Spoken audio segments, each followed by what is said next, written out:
Mason Smith. I'm the grandson of John Smith, and I'm here to talk to you about the stuff he has left for us and what he has explained in his journals and all that history behind himself.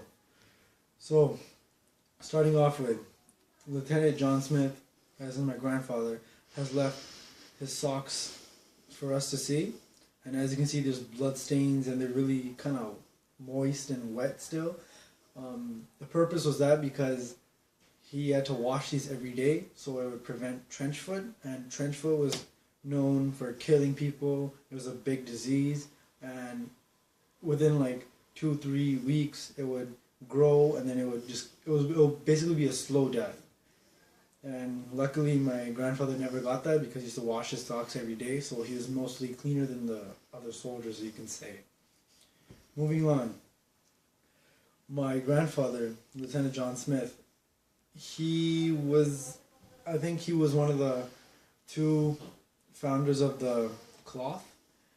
So the cloth is basically a mask, as you can say. So when the enemies would release mustard gas, the soldiers would put urine, as you can see, it's very yellow, urine on these cloths, and they would put it to their face, so none of that mustard gas would come in their body. And same thing with the mustard gas. When it would come in your body, you have a slow death, but it would be a legit death. And as in the years went by, the cloth got weak, and that was one of the causes for his death.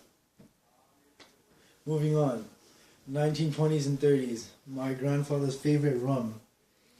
As you know, it was prohibition. The prohibition law was you couldn't get any alcohol anywhere. So what people would do would go underground and buy alcohol legally. And when you would do that, you could basically enjoy alcohol legally. And one day, my grandfather did get caught, and he was arrested that evening, but was released because he was a soldier, and the cops just released him.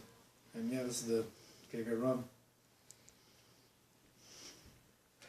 As the years went by, there were new inventions, and there was telephones, there was radios, but the one that caught my eye would be the radio.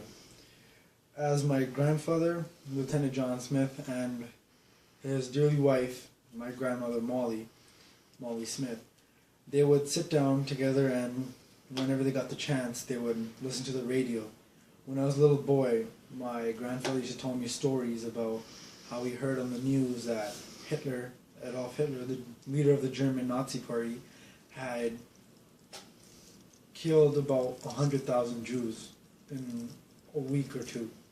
When I heard that, I was really scared, but that time the war was over, so I had like a little relief in me. This is the radio they used to listen to. As you know, it's kind of intact, but it works.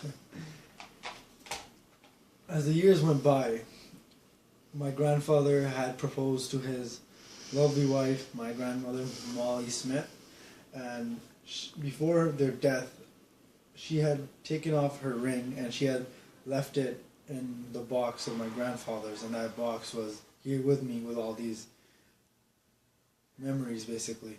And this was a ring that my grandfather had gave his wife, my grandmother, on their marriage day. And as you can see, it's pretty old right now, kind of rusty.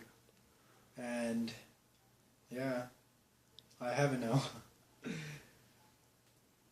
So as the years went by, my grandfather used to